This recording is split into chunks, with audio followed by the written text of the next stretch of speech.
Allez, je t'emmène te faire tatouer avec moi à Madrid.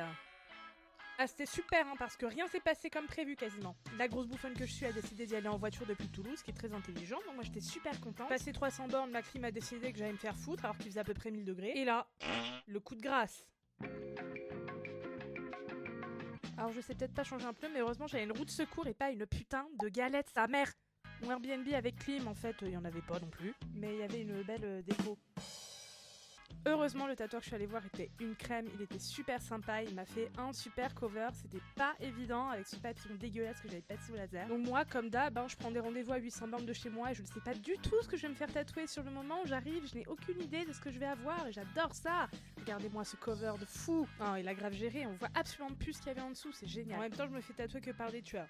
Le lendemain, j'avais un peu de temps pour visiter la ville et en fait, Madrid, j'ai trouvé ça très joli. Excellente balade avec le mollet emballé dans une espèce de tissu qui ressemble à une espèce de couche pour bébé. Mais bon, on va pas trop se plaindre, on va pas s'attirer de mauvais oeil, on a déjà eu assez de merde comme ça jusqu'à maintenant. J'ai poursuivi ma journée avec une visite du musée où il s'est passé quelque chose de vraiment inattendu mais d'hyper émouvant. Vous voyez ce tableau qui est un tableau de Juan Gris, et j'ai le même à la maison qui est une copie faite par mon père. J'étais tellement émue que j'ai failli pleurer. Vous commencez à me connaître, je suis une meuf pleine de surprises, donc je vais être la seule bouffonne de France qui se casse en Espagne et qu'on a rien à foutre du jambon. Non, moi je vais chercher des piments mexicains, bah oui, c'est vachement mieux évidemment. Non, mais j'ai un problème avec le piment en fait. Quoi de mieux que de bouffer des bonbons piments dans le métro? On va terminer ce vlog en disant que je suis bien rentrée avec ma roue de secours, sans clim et surtout avec une belle angine. Allez, bye!